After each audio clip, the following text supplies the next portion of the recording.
สบายดีสบายดีทุกคนมาพอกันอีกแล้วกับสาวบันหวยตามเคยพี่น้องมื้อนี้สิพากันไปประเดิมร้านใหม่ได้พี่น้องร้านเราสกิวยังหาเกือบอยู่ตอนนี้เนาะเกือบเสียบ่สกิวยังหาเกือบอยู่ตอนนี้ป้าพี่น้องไปสิพาไปเชียเกาะเฮานะไปกินตำไปกินตำกับพี่น้องบ่ได้กินตำหลายมื้อเลยพี่น้องเอ้ย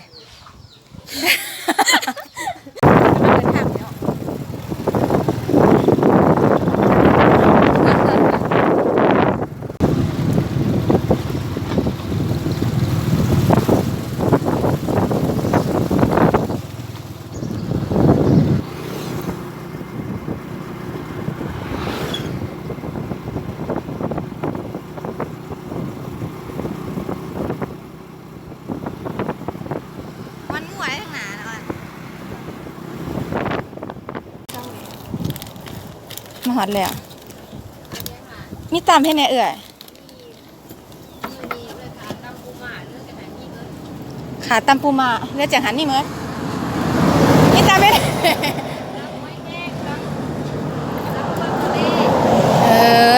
ตำทะเลโคกระดาตำทะเลเนาะอะไรก็ตำพี่อ่ะ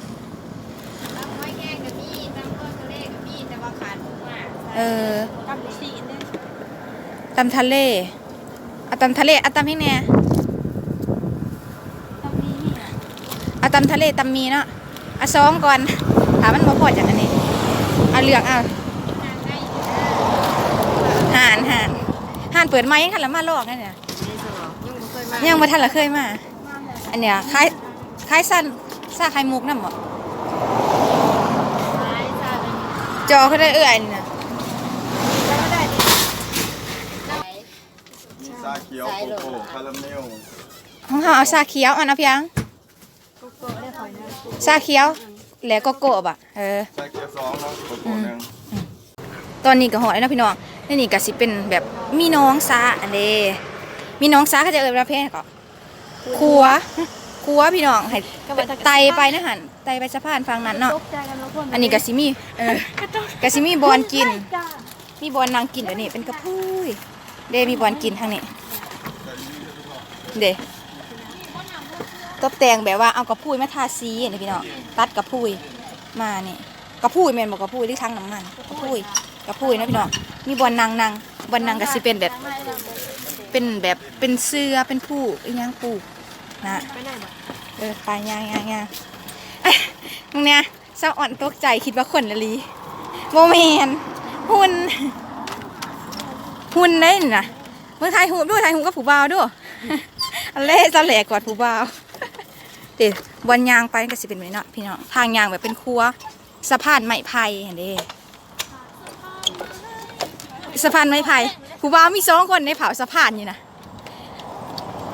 ไอ้มาลอดเจ้าอยู่ใต้อยู่สะพานไม้ไผ่ทุกวันเลยพี่น้องนี่เนาะนี่นะพี่น้องนี่มันก็จะเป็นบอนตูบอยู่ในน้ำนะพี่น้องก็จะมีน้องดอกบัวในป่าเลยป่าพี่น้องดอกบัวให้พี่น้องมีปลานะพี่น้องเห็นไหมจับมาปีงกินกับตำไหมอ่ะอันเดียวเห็นไหมพี่น้องปลาน่ะปลาเนี่ยปลาลอยลิดอยู่นะบรรยากาศดีเลยพี่น้องเอ้ยมีน้องดอกบัวนะนี่เนาะดอกบัวที่เขาจะเอาไปไหวผ้าได้นี่พี่น้องสีชมพูนี่เนาะนี่กระบวนก็จะให้มันนางกินเนาะนี่แต่ว่าบรรยากาศนี่ดีนะผู้สาวนะพี่น้องสาวอ่อนแอนออร์ซอนอันแบบว่าหาเขาจะเปิดไม้พี่น้องอยู่แคมทางอยู่บันซอกเนาะเส้นที่13ไต่ฉีดลงไปสิขึ้นไปทางลัก35เนี่ยพี่น้องเขาจะยังไม่ทันได้เห็นเลยดีนะดีมกะถ้าเราเคยมายังสะอ่อนได้เคยมายังสะอ่อนกับว่าถ้าเราเคยมาคือกันนะพี่น้องมาเด้อน้องค่อยถาอยู่สะพานไม้ไผ่ทุกวันเขาเห็นมาระวังเลยผู้บ่าวทุกคนให้ดอกถาโต๊ะใครดอกถาโต๊ะกับมีผู้บ่าว2 คนยืนเผารอดสิทาช่วยชีวิตผู้ลังไงผู้ขี่พวก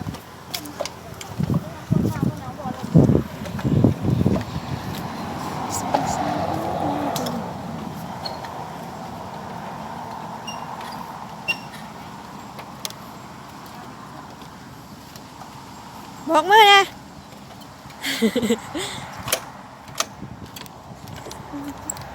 มาแล้ว เกล้าค่ะ ห้องสะอ่อนโกโก้ มาซอยเดี๋ยว ห้องสะเหลนะโกโก้ห้องสะอ่อนชาเขียว น้องสาว ชาเขียว มันจะร้องไม่บอกยังไปละ ชาเขียวเย่โอ้ยอันดีมกับสะอ่อนขึ้นมาจัดตรงกันชาเขียวชาเหลวขึ้นมาเลยเด้อมากขึ้นมายังเซาคิวทันละมาพี่น้องเซาคิวทันละมากันเหลือเองมาเด้อพี่น้องเด้อ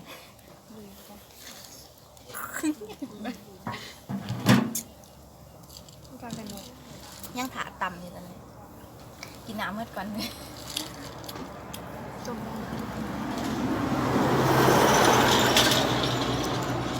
บาทหัวเรากันจะคองแดดอันนี้กับอู้หนาพี่น้องแบบตะกี้แกใส่แบบนี้แล้วกินนะใส่อู้แบบนี้ล่ะสิมีบอลห้องอู้ใส่สำหรับนี่เอิญแบบอู้น้ำด้วยเองน้ำประมาณนี้พี่น้องใส่น้ำกิน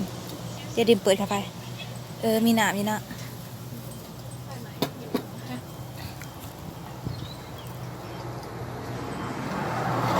อู้น้ำวาวยืนเผาอันซอกคนเป็นสะพานไม้ไผ่อันนี้ก็สิเป็นกอไผ่ก็ไผ่สองไผ่เยี่ยงกัน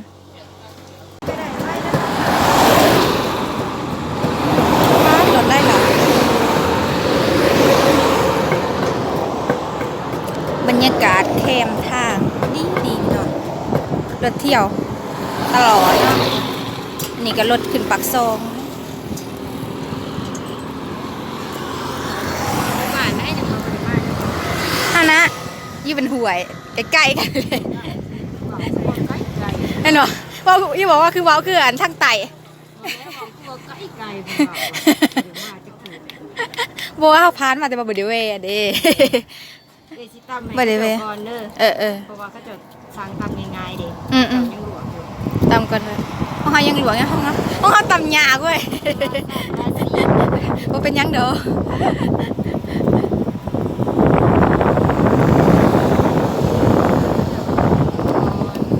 คือสิคล้ายดีนะเอ่ย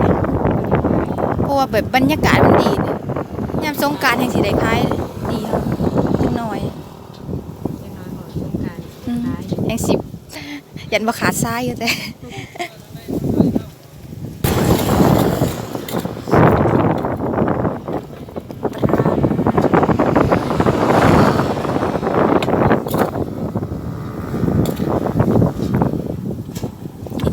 ไอ้ตำสวยนั่นแหละที่ตำปลาพี่น้องก็จะตำง่ายก็จะหายก็จะเอาก่อนถ้าตำมันตำรวมเนี่ยมันอยากลวกไรอย่างลวกเสร็จลวกตะแซ่บ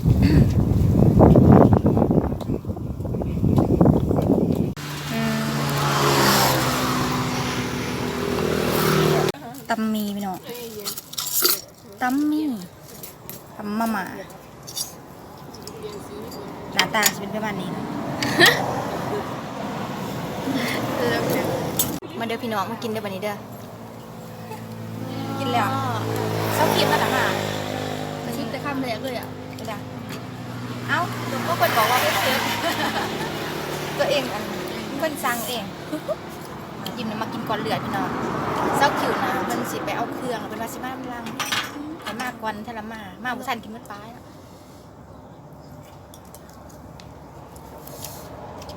ก็เป็นคนสั่งเอาไป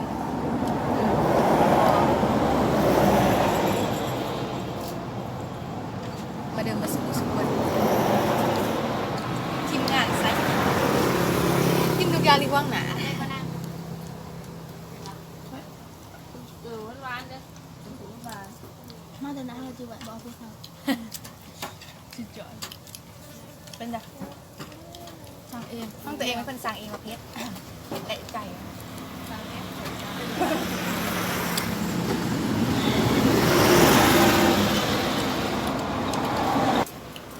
ต้องจับของสั่งเอง บอก เรื่องจังเรื่องสิบอก ยำ2เทื่อแล้วเฮ็ดยังอีกอยู่ได้ครบ1เด้อครบที่1ทานไปพือมื้อนี้เนาะวันอาทิตย์พี่น้องสะอ่อนก็เลยอยู่ครบหน้าครบตาค่ะปกติเป็น2เดือน ซื้อใส่ซื้อแดง ที่ยังไงมีสีดำแดงเหลืองดำเฮ็ด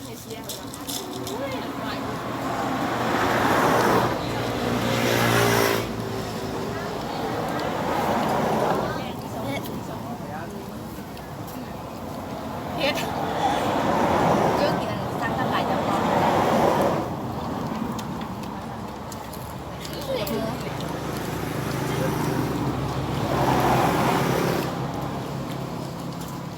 คู่แล้วเป่ากันเบาหน่อย หวานที่เพชรอะไรดี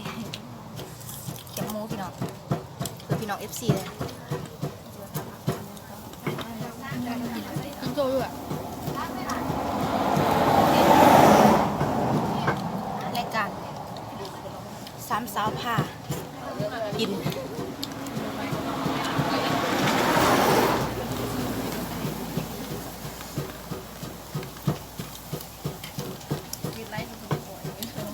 อันนี้ตำรวมทะเลพี่น้องมีหอยแครงมีกุ้งขาดแต่ปูม้าเนาะได้กุ้งมีหอยแครงมีกุ้งแล้วก็มีปลาหมึก6 ละ50 บาทตัวนี้เนาะนี่กุ้งปลาหมึกหอยข้างหอยแครง50 บาทพี่น้องมากินน้ำกันแบบต่อคนที่2มาคนที่2นั้นครีมยังไม่ทันมาเด้อพี่น้องเด้อ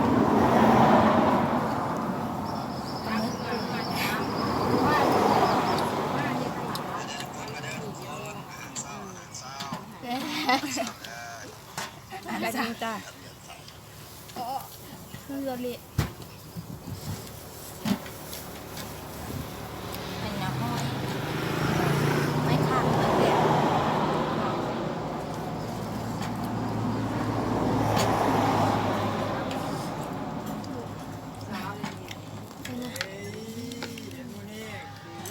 เฮ้ยเซจิโมเมนเขาบอกกันอยู่ตอนก็ชิวแน่เอ๊ะตัวไหนใจนี่มันจริงๆค่ะใช่ป่ะใจ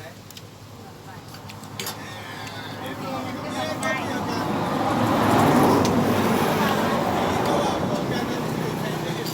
พวกนี้ประเภทเป็นไงใครดีสวรรค์ไม่เป็นสังเพชรนะ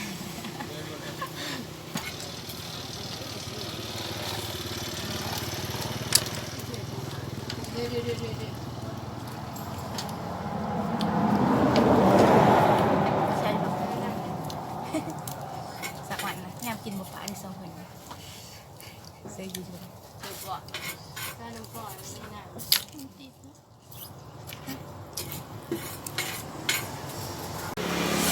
เซาขีมาตามหลังพี่น้องมาตามหลังกันได้กินน้ำหลังหมูเหรอเป็นอะไรเค็ม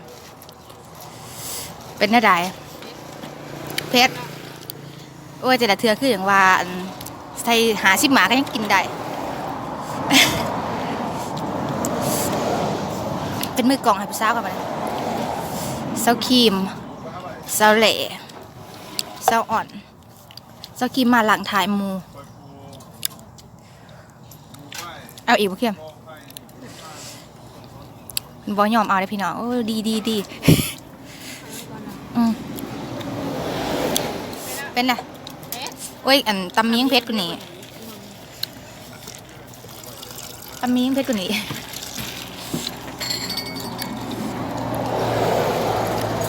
ทีมงาน4 สาวสายกินพี่น้อง4 สาวสายกินสักคิวมากินอย่างเดียวนะบ่อยากเปล่าเลยทีมพี่น้อง FC วันหนาเปลี่ยนไป หนาวไม่จิ๋ว หนาบ่มีซิวบ่แม่นหนาพี่น้อง FC ว่าอันตอนนี้หนากลมบัดเดี๋ยวอันบัดเป็นสาวเต็มโตกันสิหนาเหลี่ยว อันนี้ก็คือ สิหนาเหลี่ยวอยู่พี่น้องว่ะทีมงานมีแต่หนาปุ้งๆมาจังน้อยเอื้อยจอยกับหมู่ เกิดจอยกระมูได้พี่น้อง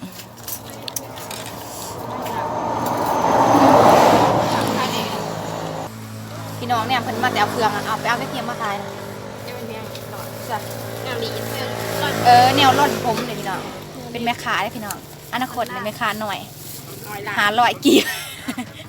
แม่ค้าน้อยร้อยล้านหรือหาร้อยกีบร้านไหนน่ะแนวร่อนผมน่ะ 300 300พี่น้องขั้นเป็นอันเอื้อยซื้อนะมันสิคืออยู่บ่ อันแต่หลอดที่ว่าข้ามุ้นเดี๋ยวจะไม่หลอด อันนี้แล้วมันน่ะ บ่อีกอันนึงก้อนมาม่า ก้อนได้บ่ ก้อนมี ก้อนมี เส้นมีเฮ็ดไปเด้อ ไปเลยพี่น้องโอ้แคมน้องเย็นๆพี่น้องอะมีผูกบ่าวนำ2 คน มันกันยังว่าใจกันเราก็จับเที่ยงเลย ตอนนี้กะมาหอดที่ทำทีเรียบร้อยแล้วทุกคน กินอิ่มไปทีเรียบร้อยแล้วยังเพชรอยู่ในปากนะ ยกเป็นแรง สำหรับคลิปนี้กะสิฝากไว้สำหรับทุกคนถามมากะฝากกดไลค์กดแชร์เป็นกำลังใจให้ทีมงานชีสาวพากินนี่ได้อพี่น้องพอกันมากินหนาสบายดีบ๊ายบาย อีหละตุ้ม